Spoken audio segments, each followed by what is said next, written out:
All right, welcome. My name is Cheryl Matthew, and this is Navigating Aging. This is a service of Heartfelt Foundation.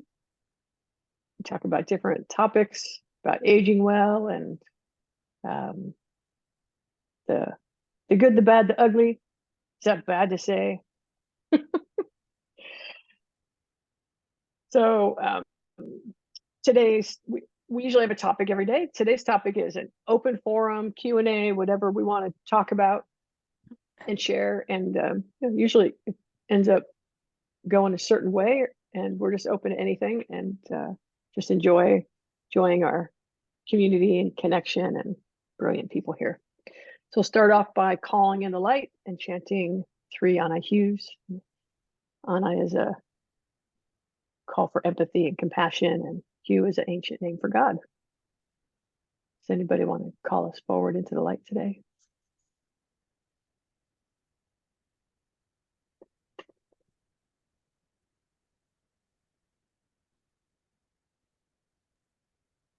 I will. Excellent. Okay. So just close your eyelids if you feel like it. And feel your feet on the floor and your chair holding you. Breathe in the light as it fills, surrounds, and protects each of us in this time and space.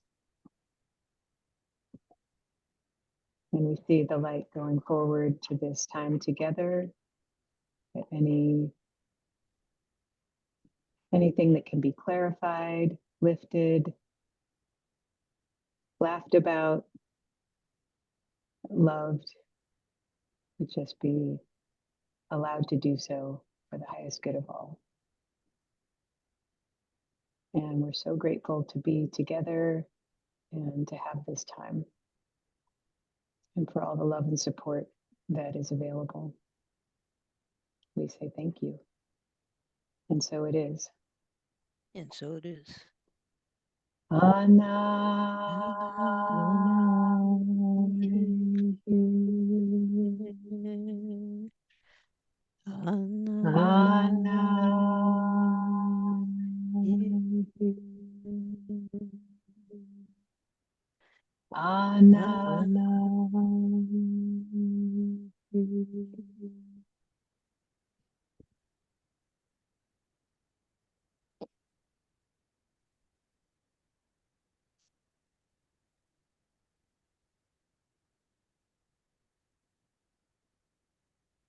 Thank you.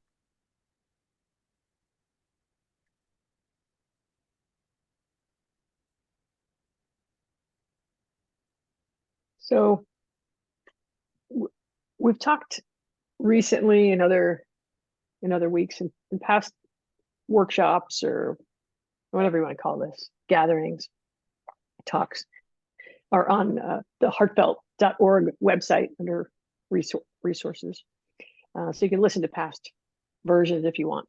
But some of the topics we've talked about recently are the importance of getting your documents in place, like powers of attorney, trust, will. So that topic has come up recently again. So I'll just name a couple topics that have come up into my awareness or world the last day or two, and then we can just open it up to whatever. So again, just a shout out for people if they haven't done those important documents, that it is important to get those going. So the power of attorney for healthcare is where you name someone, your person, to Nancy's showing us her pink form, which is the PULSed Physician's Orders for Life-Sustaining Treatment, I believe that stands for. It's on a pink document usually in California, and that is that, and similar to a do not resuscitate, gives you very specific instruction. Someone says, I want to be resuscitated, and I'd love to talk to you about that more in just a minute, Nancy, and hear your point of view about it. So it's usually when people have an advanced illness or some, it has to be signed by a doctor. after you talk with them about what your choices are for life-sustaining treatment or not. And so typically someone doesn't fill that out until they have advanced disease, like, hey, you're or older in general, because sometimes with CPR doesn't really work. Just like breaks people's bones as they get older. So they say, like, with older people, maybe they will choose a different treatment. So Nancy doesn't have any serious disease, so I didn't mean to say that, or her showing us the form, but there's certain times that people do that, fill out the post. So before that, you have a power of attorney for healthcare. You can get a power of attorney for finances, like if someone needed to handle your finances, and if you were not available to do that for a little while, they can help you with that. And then a living will, which you outline what kind of treatments you want for yourself for your life. Then there's trust and will, and that's for your stuff, your assets. And a will is if someone has minor kids, they outline that you want to take care of your kids.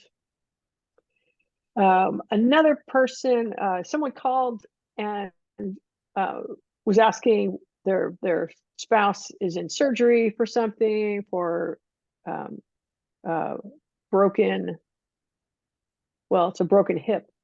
So light to that person, first of all. And secondly, they were saying, okay, so what's next? So we talk a lot about being an advocate for someone in the hospital. So first, let's get the surgery done and see how that goes, and send them light for that. Second, after a few days, it's usually, almost always, they talk about going to rehab. And you do have a choice if they're Medicare covered facility. You do have a choice of where you go. Sometimes the staff will just give you one choice, and it's important to check that choice out if you can. There's different qualities of care in the rehab. And for people with strokes and usually for like broken hips and knee replacement, things like that, usually you can go into more of an acute care rehab instead of a nursing home, which has a little higher, more staff. They've got a higher staff to patient ratio and usually have a better experience. Sometimes you don't even need to go into the rehab at all for certain situations. And if you have got a partner that can assist, and depending on what kind of care you need, often you can get back home and that environment is more healing and you're able to access care more often. In a nursing home, sometimes you're just laying there for 23.5 hours a day. And it's not always the best. Sometimes it's okay, but know that you have a choice. That's really what I want to let you know. You have a choice in where you go after the hospital. Those are the two topics that have come up recently. So I would love, Nancy, if you want to talk about that post that you were showing us. What made you fill it out? How do you feel about it? Those kind of things. Sometimes people think about filling documents out, but they don't. Sure, I'll talk about it. The first thing is the quality of the pink paper.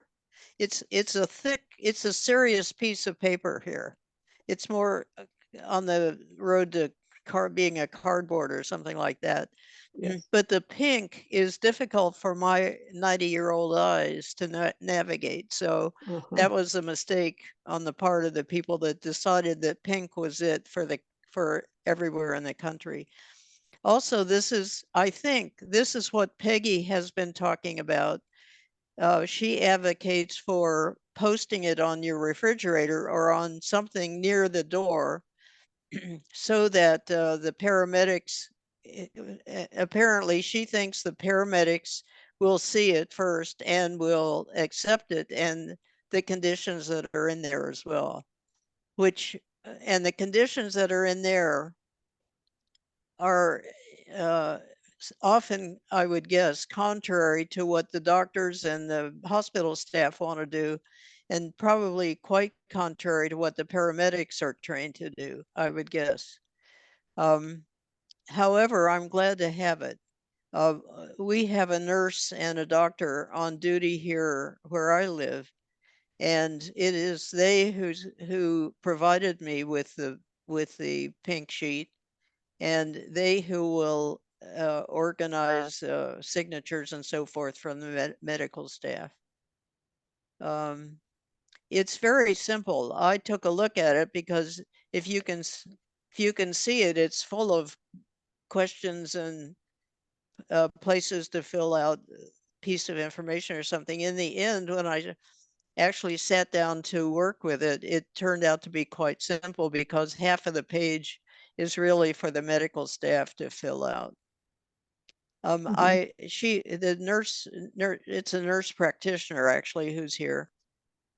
And the nurse practitioner provided me with about 5 copies of this document. So I thought I might need it for, I'm currently consulting with 2 doctors from the hospital, the GP who is here, Dr. Yang, and his nurse practitioner.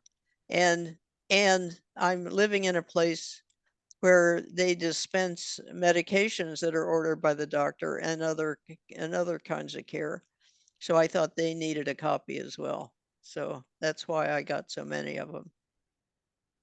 I think that's all I had to say, unless somebody has questions. That's great, Nancy. And it's a great distinction. So there's a living will where you can line out or list out, these are kind of treatments I want near the end of my life. I want CPR, I want a feeding tube, I want this or I don't want that, I want pain relief at the end of my life, things like that. And that is not signed by a doctor.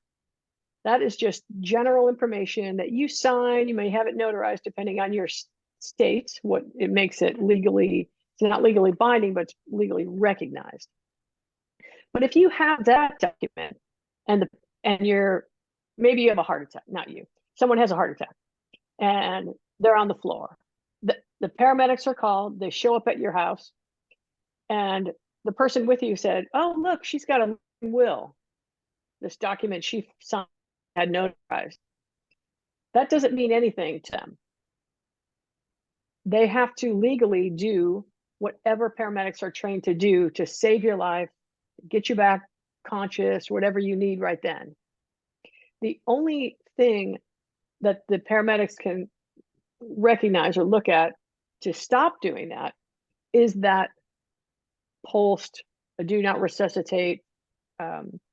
It's not it's called an advanced directive. It's actually a medical order because it's signed by a doctor. So that's why it's important to have on your refrigerator, for example, the paramedics will look there first usually. There's not a specific rule that happens, but that's my experience. And I've also talked to paramedics that's where they look first when they come into a house. So that document right there with the pulse or do not resuscitate, if they see that, then the paramedics will go like, oh, okay, that we're legally don't have to do XYZ, whatever is written on that form. And it's really easy. It's like, I want CPR, I don't want CPR. So I think that's all I have to say about that. So it is important to have, if you know, like that, if you're clear, that's the direction somebody wants to go. Copies. It's, you may want to bring one with you. Like if you go out to a show or to a doctor's office, if you just put it in your purse, put it where you are. So if something happens while you're out and you're with someone, they know, like, hey, if the paramedics have to show up, you'll have that form with you. Then have it in your car. If you're at an assisted living, that'll be important because when the paramedics come to the assisted living, usually the assisted living will hand them a folder like, here's the person's important information. Where if we're living at home, those would be things to have on our refrigerator too, like our doctor's name, current medication, insurance company, those important things. And the do not resuscitate would be in there. So when the paramedics go up to your room and the assisted living, they already know, oh, she's got this. So that's why it would be helpful to have multiple copies. And I totally hear you about the pink color. It is hard. Pretty intense. Yeah. It's interesting how certain things that happen that are made, for example, packaging, they, I don't think that they have run it by different abilities or age groups, like with their eyes, for example. Like I wear contacts now, but the on the contact, one eye I use 2.5, and the other eye I use 2.0. But the font on the contacts are really hard to read. So it's like I have to put glasses on to read the contacts. And it's funny because years ago, my mother wore contacts, and I would watch her, and I didn't even need glasses at the time. I was like, that's interesting. You know, I just didn't get it. And I saw her putting glasses on to put her contacts on. I thought that was really interesting. And now here I am doing it. But yes, the fonts or the colors, you know, what color font is on what color background, it all matters and changes as we get older. All right. Anybody else? I do Oh. have one more thing, Please. which is a somewhat different subject. I was conscious again last night. I was at a dinner table with some of the women here who are mobile. And I was the only one that was staggering around with a walker. One of the women I think used a cane, and the rest of them, though, were on their feet. And what I could say about it is it really, if I had known when I was a lot younger about taking care of my legs and feet, I would have been a little more careful, I think. Because being able to be on your feet and walk around is priceless. It may seem like maybe not so important to some people, but it's priceless. And I've managed to get to the walker stage, and I'm working on getting free of the walker even. We'll see how that goes. Anyway, it's just something to share with whoever you're taking care of. And maybe each of us could listen and take care of our limbs a little better. No judgment, because I don't know how you take care of your limbs, but there we go. That was what I had to say. Yeah, that's great, Nancy. Thanks for the reminder. Now, my experience has been that I take things for granted if I just can do them. And being around older people, so I forgot to say that at the beginning, but I've been a geriatric care manager for over 20 years. So helping people and their families like navigate aging. From usually I get a call when things go from I'm fine to I'm not fine, and in that space between I'm not fine and I'm dead. So all that stuff that happens, and seeing people not be able to go from sitting in a chair to standing, and when you lose that ability, you lose your independence. So seeing that over the years has really made me aware of the importance of just doing extra things every day. Even if I'm not going to go to the gym, I can just, if I sit down at a chair, maybe I do that a couple times more than I need to, just to keep moving, keep strong, keep your limbs, you know, and also with your arm too, right? So it's important to lift. I notice that my arm's getting sore as I'm getting older. My old racquetball injury has like come back to like bother me a little bit, and so I sometimes moving my arm has been hurting. So I've been aware of that. Like, okay, how can I take care of this? And Yeah, even standing. Yeah, getting good shoes. So start now. Start today. Do a little bit more than you need to, so that when you, as you get older, it might help. Thanks for the reminder. The Dory. Hi, I'm glad I got on here. I had trouble getting on. I took several attempts putting in the code and I know everything, but this is All my right. first time here. And Welcome. thank you. Is this particularly limited to like contracts and, like written issues, or is it just open and share about anything with aging? I'm not sure what you mean by contracts, but Well, no, I'm t- just saying, this is my first time. And yeah, when I well, got welcome. on, yeah, I heard, all these detail about contracts, and stuff like that. And I'm wondering Oh, if it's I know what you're talking exclusive to about. that. Yeah. Oh, okay. I was trying to understand what you meant, um, what you heard, and then what you were talking about. So, no, so today we usually have a topic for our talks. I Oh, usually present something on a topic for whatever, 15, 20 minutes, and then we just open it up for sharing. oh, Today's doesn't really have a topic. It's just an open forum for the whole time. And anytime right. you can, anytime you jump on, we can talk about anything you want.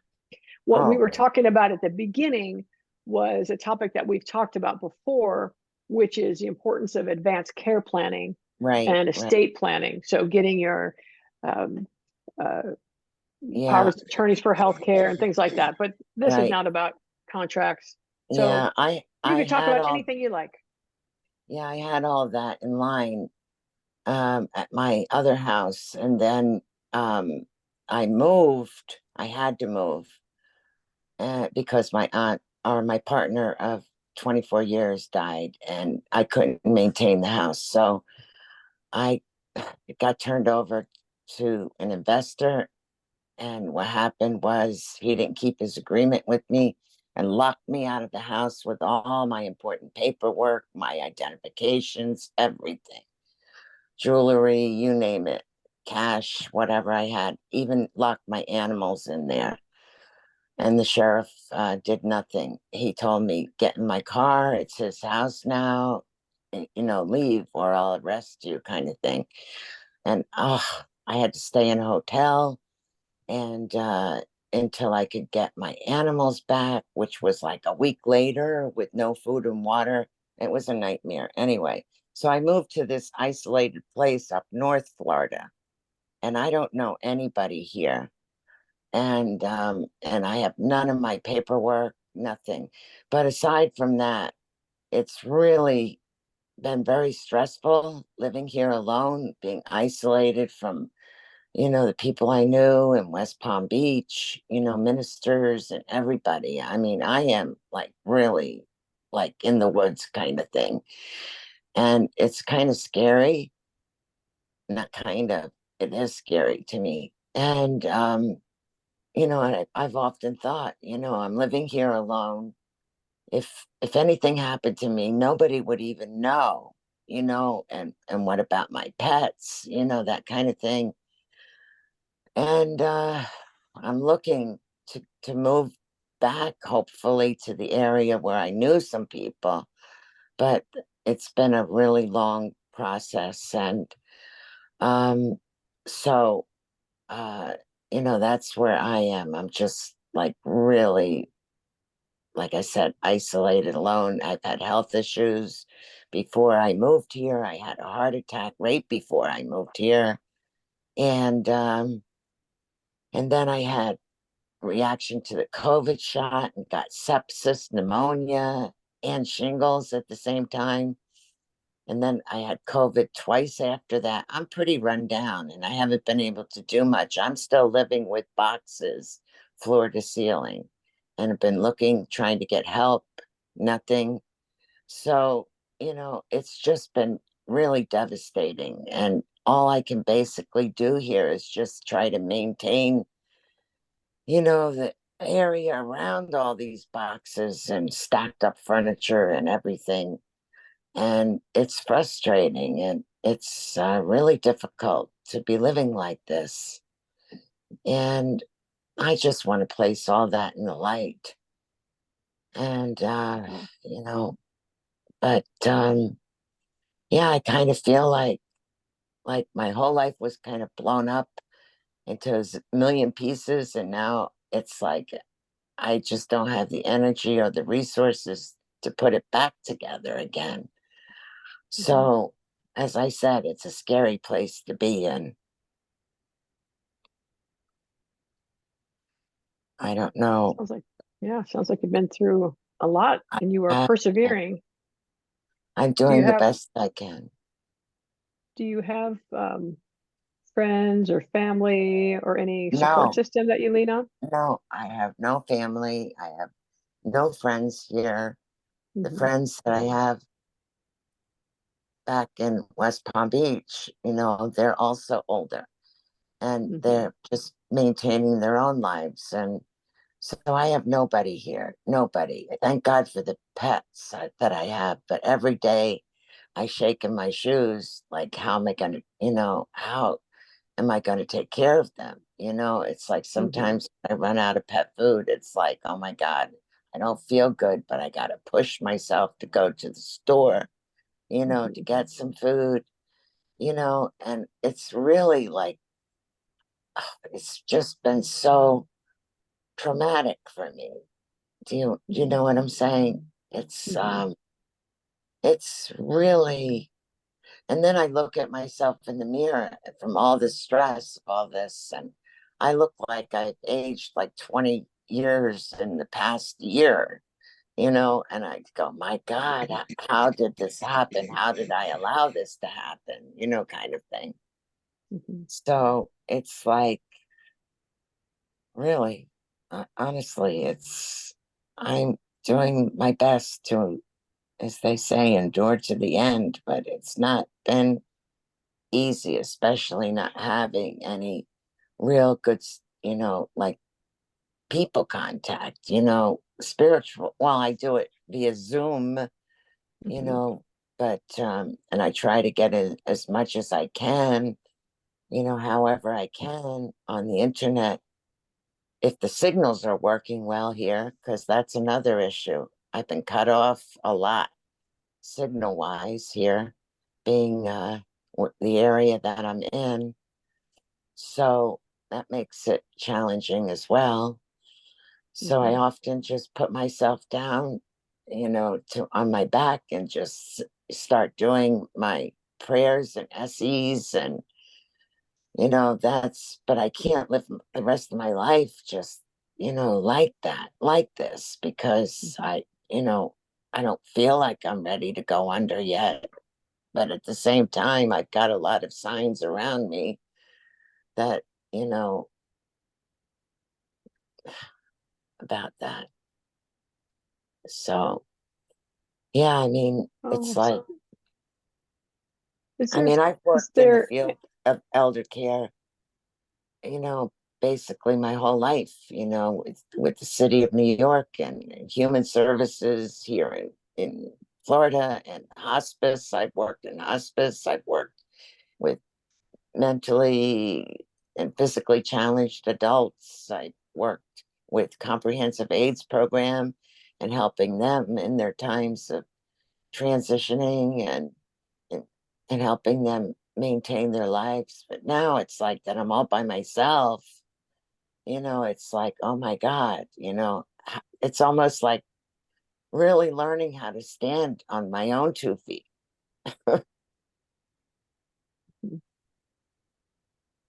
So I don't know. I mean, I know there's issues I've got to deal with, like you said, paperwork for one, but it's just maintaining a level of rising above all these challenges, and looking at it from a different perspective, and learning to love myself more in the process as well. Because I find myself caught, I should be doing this, I could, and all this stuff. But then when I feel all this extreme fatigue and almost like immobility at times where I just don't have it in me to do anything, and I struggle even just to rest, that. So that's a lot said. Thank you Mhm. for listening. And I don't know if you have any feedback on this, but Well, first of all, sending light to you and your health and your situation, your animals. And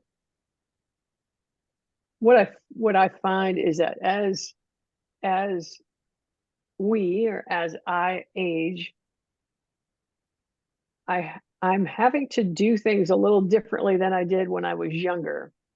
And my say like the ups and downs of life, when I'm a little bit, I'll just say down, or if I'm experiencing challenges, like what used to work when I was younger seems like it's not working the same now. right, right. I mean, even physically, where you talk about like, oh, I want to lose 10 pounds because I'm going to go to a wedding in a month. Well, it's not going to take, it might take 6 months to do that now, or if I can do it, right? I mean, that's like Yeah, on a very superficial level. I'm just saying, like, my energy is different. My coping strategies that I used to use are different. What right. I'm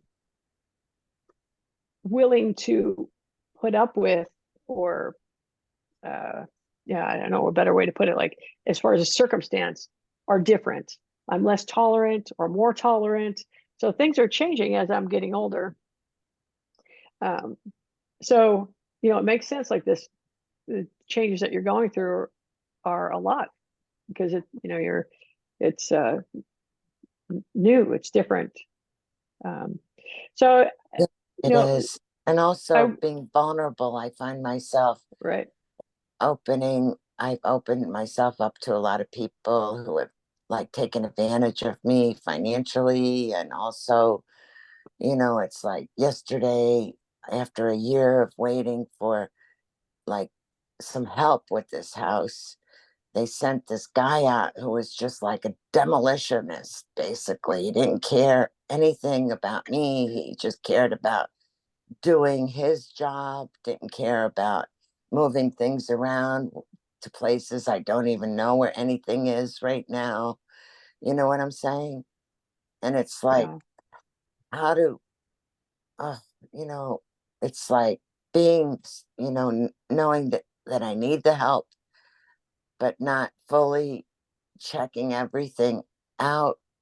You know what I'm saying? Just kind of Yeah. like, I need this, so I'm just gonna have to accept whatever comes, kind of thing. But it's not right. I'm not doing it in the right way, because I need Yeah. to stand up for myself more, rather than just like get overpowered by these kind of like ambitious, people who are just not. They had no concept whatsoever that this was the home I'm living in. You know what I'm Yeah. saying? And they just, like, it was like being bulldozed, you Mhm. know?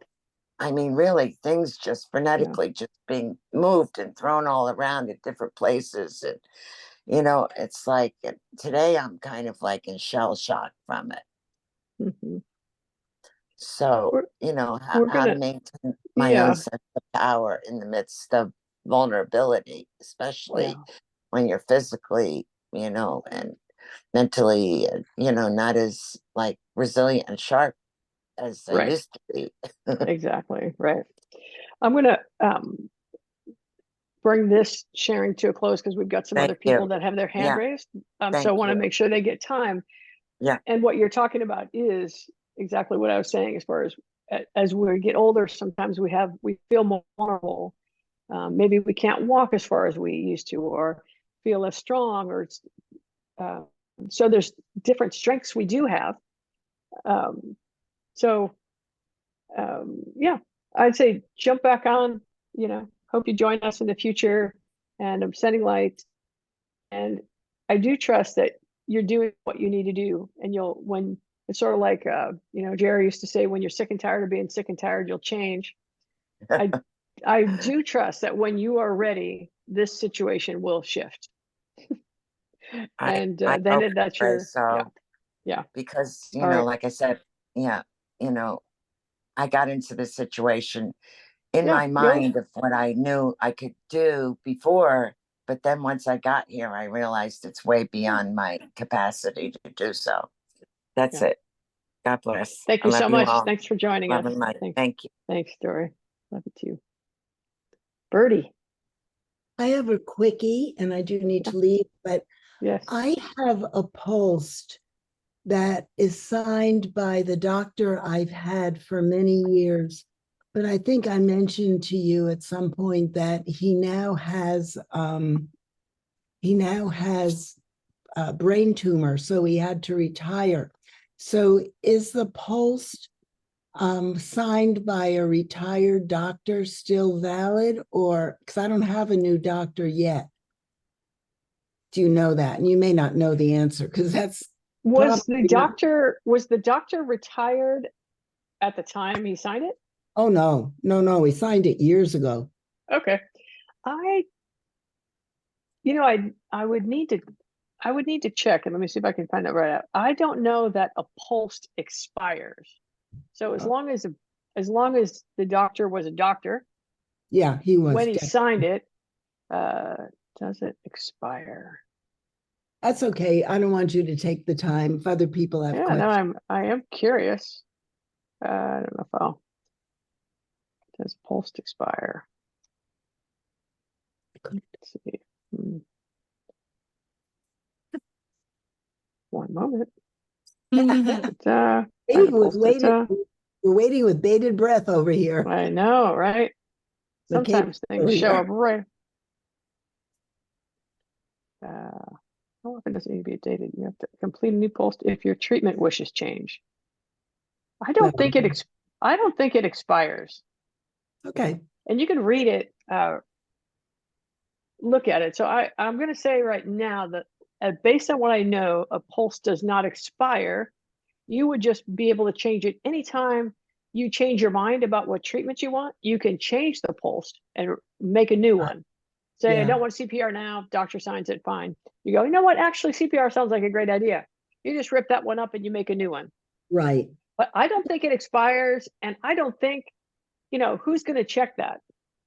Well, that's what I figured. I mean, I don't even think like if you scribbled someone's name on a post, like if someone did that, and I don't think the paramedics are going to call that doctor. But it would be more, that is in an emergency measure. So you show them the pulse, or they show themselves the pulse and go, oh, she doesn't want this.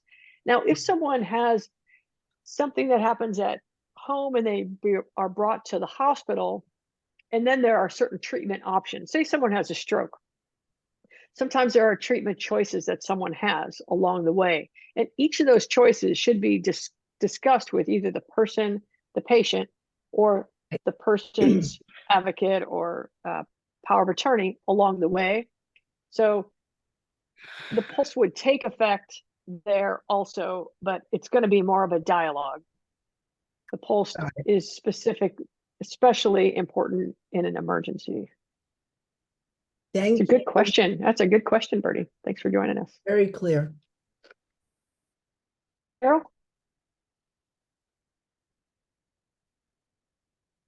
You're on mute.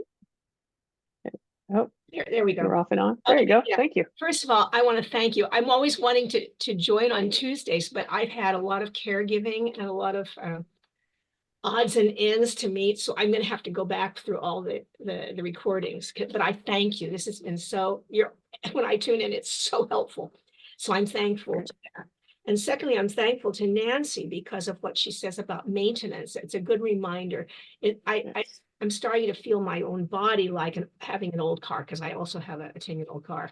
And it's all about maintenance. So I've really decided that part of what I'm meant to do, as what the divine plan for me is to maintain, so that I won't be a problem for other people. I take care of myself so that I can take care of other people. So maintenance.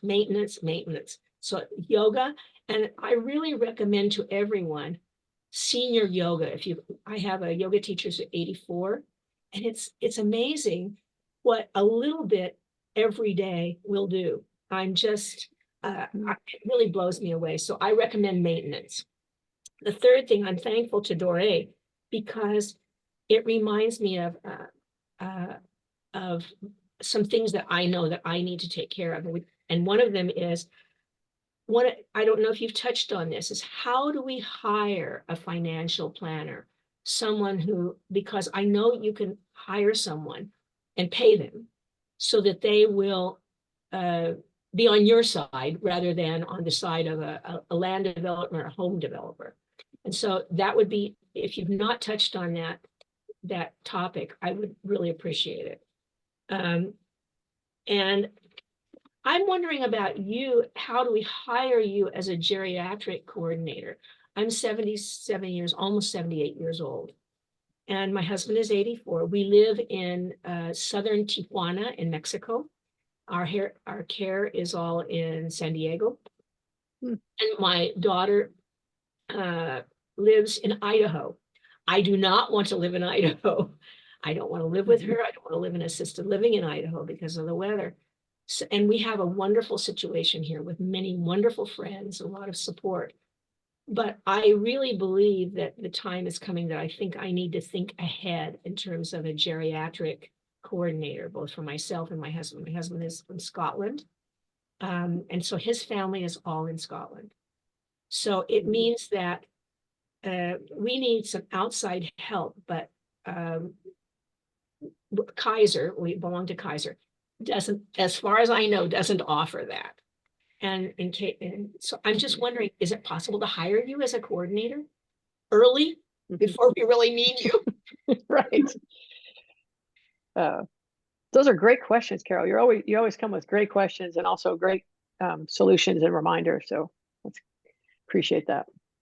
So there was a few things that you brought up: financial person, and also a care coordinator. And also, I'm interested. So you live in Mexico now, but you come over the border for care.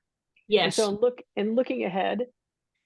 So right, at some point, it's going to hit people. It hits people to go like, okay, I need to really get real about doing something different. And it was so funny. I was talking to someone just today, and they said it's that stand-up comedy fine line between optimism and denial, right? And so something happened that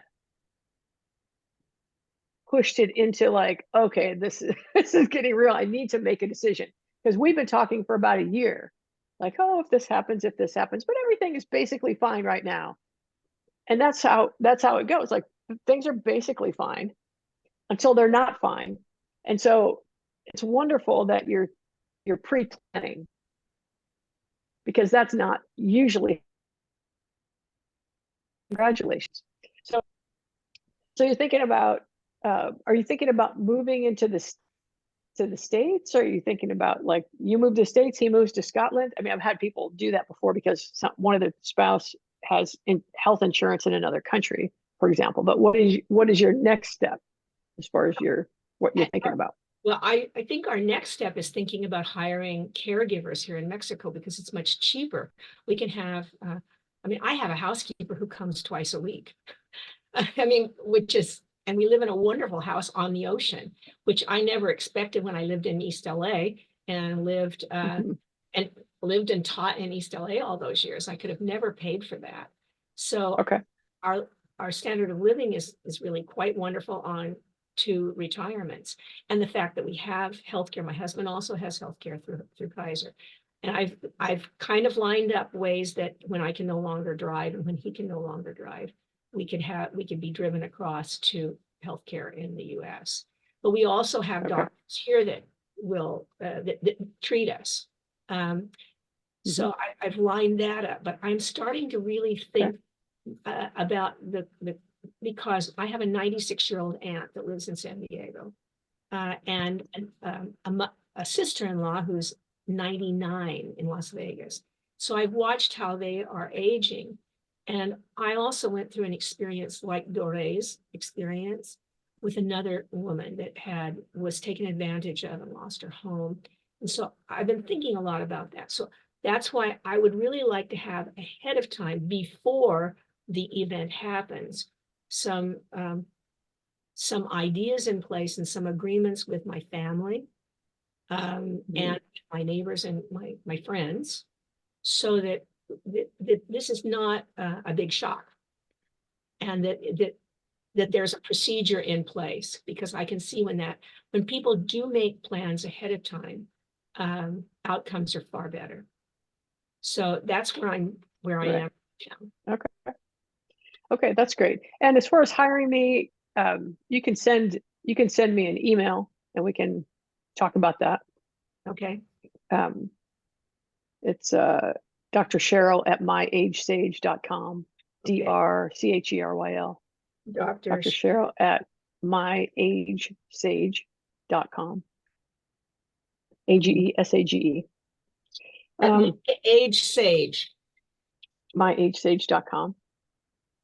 Okay. So a couple things. So as we look, if we meet, so if you called me, for example, in this situation, we talk about what your ideal scene is for the future. And so some things we can plan on, right? Hey, if I'm not driving anymore, if I'm not able to walk, if I need something with Kaiser in San Diego, these are going to be my plans. So that's cool. And then there's other things that may happen that we don't know about, but that's when we want to make a plan B. For example, do you have your powers of attorney? Do you have your people chosen? Like if something happens to me, I call, or the doctors call, whoever is like finds me or is caring for me, knows who to call. And then with that person, you've had conversations with them about your quality of life choices, what you want in your life, when you like to prolong your life, when you're like, I don't want to live like this. And those are important to write down, also to have the conversation, and also write down like in a living will, so that everybody's clear.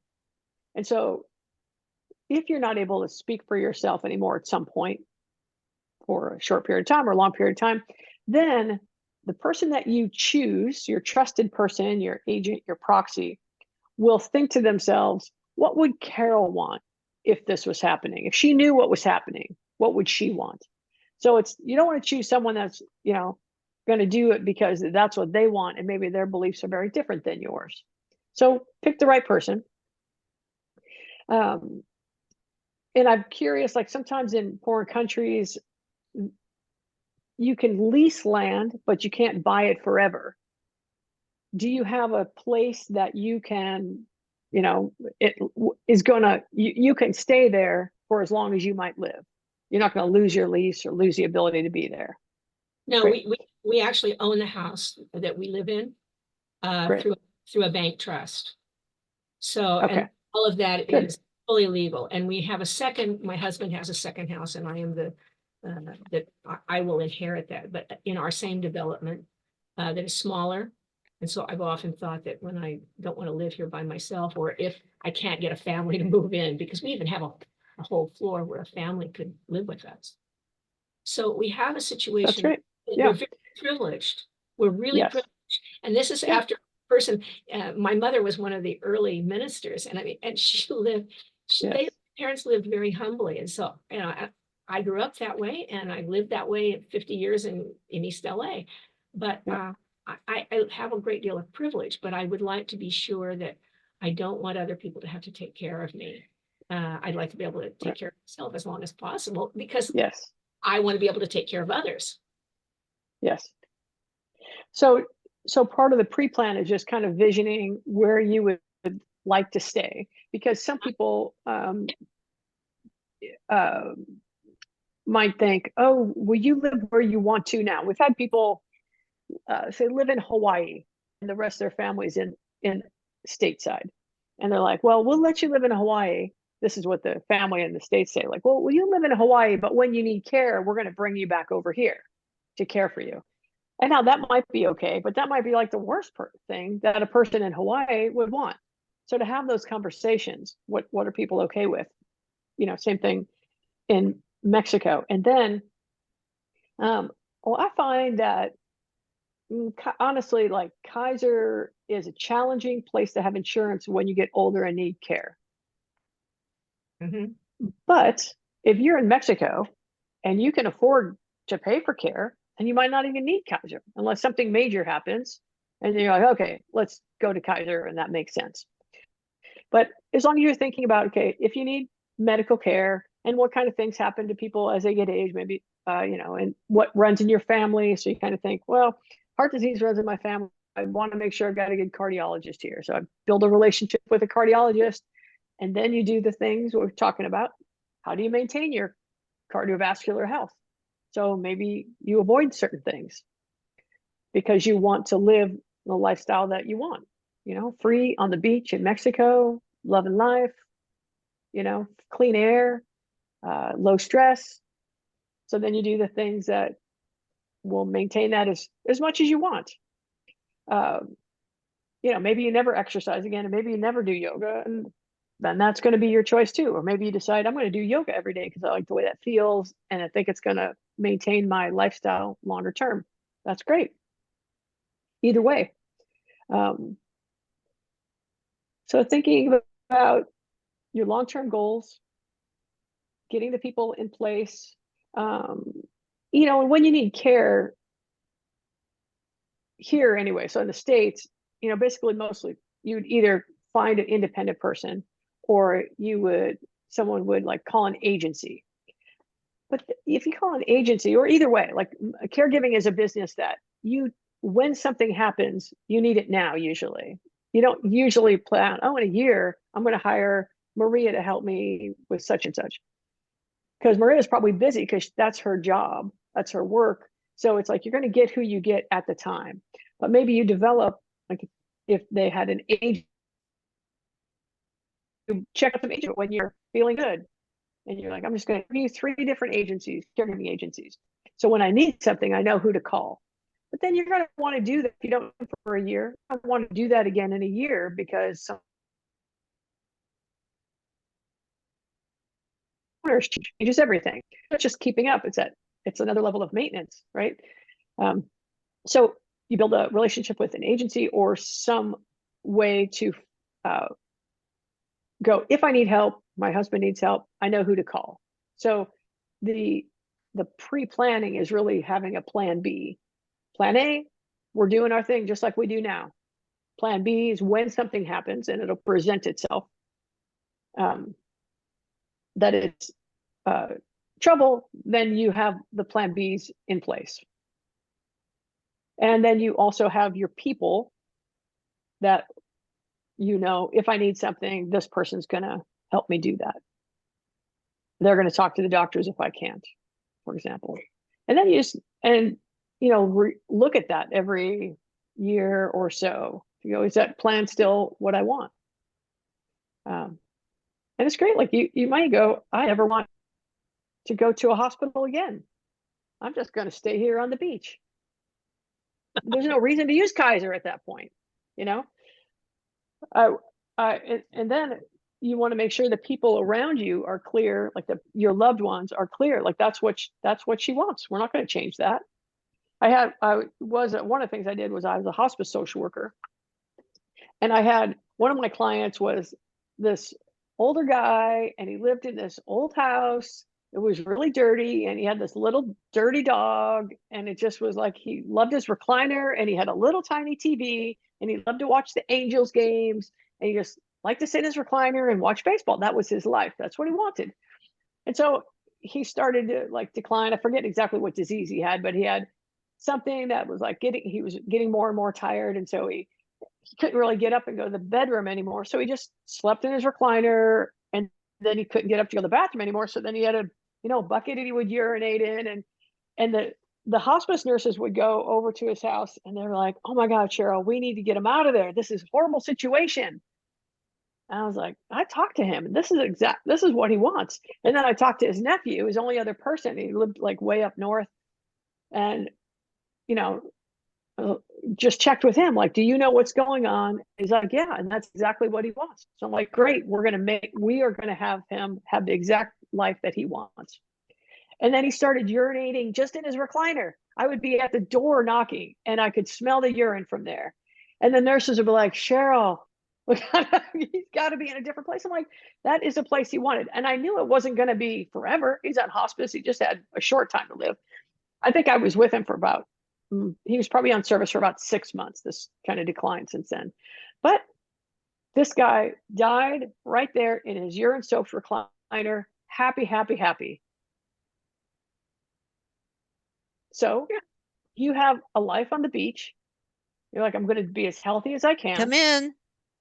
And then some people, even some people that have access to a hospital, they'll go, like something happens and they end up in the hospital, and then they come home and they're like, Cheryl, I never want to go to the hospital again.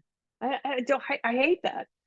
So just because we have this, care, that doesn't mean we necessarily want to access that, or some people are like, oh, I really want to retire and I want to move close to a hospital. Like, well, okay, but if that's the place you want to live, but if you want to live on the beach somewhere that, some people travel to Mexico from the United States to go get medical care because it's more affordable or whatever. So it's not like, oh, the United States, you got to be in the States to get the proper medical care. No. So it sounds like, the ropes down there, you have the support system in place. I just think get the documents in place and the conversation. I don't know what legal documents need to be in place in Mexico, but just make sure you have that in place so they know who to talk to, that you get what you want, if possible. And that's what I can think of. Sounds like a wonderful setup. That is a really good question. I think, and I need to review all of our documents, because we did put a number of those documents together and in place, but it's been several years. So I can't thank you enough. You're just a mine of information. Thank you. It's true. It's true. I've seen a lot in the 30 years I've been doing this. You had another question about a financial person and finding someone trustworthy. That is always the million-dollar question. I'm not sure what you'd need exactly. Like if you're looking for a financial advisor, that's one thing. But if you want someone to help you, sometimes like, oh, I'm having trouble managing my finances, I want someone to do that for me. Here in the States, they have two things come to mind. One is a profession called a daily money manager. And then the second is a fiduciary. And both of those professions they're licensed, insured, bonded. You want to do your, checking in on them, hopefully get references and things like that. But even if a financial advisor, not all financial advisors have a fiduciary relationship with the person. Means a fiduciary relationship means that person, financial advisor, has to make decisions based on your best interest. Not all financial advisors are like that. So you want to make sure if you use a financial advisor that they do have a fiduciary relationship with you. And hopefully that you find someone that is, has helped somebody that and they've got good resources.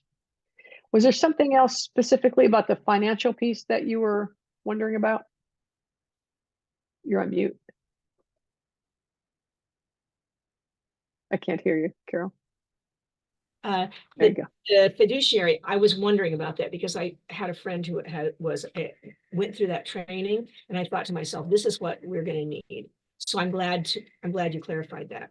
Secondly, the daily money manager, is that related to the fiduciary? Can the fiduciary help set that up?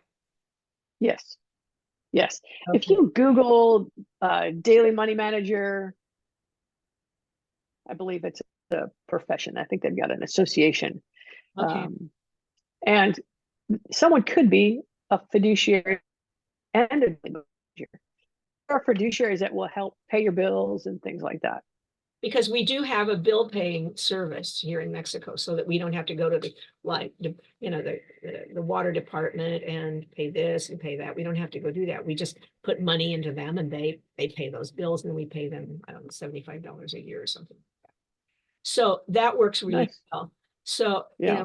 we because there's so many retirees here, and somebody once called it the waiting room for death. But, it's a pretty good waiting room. What can I say?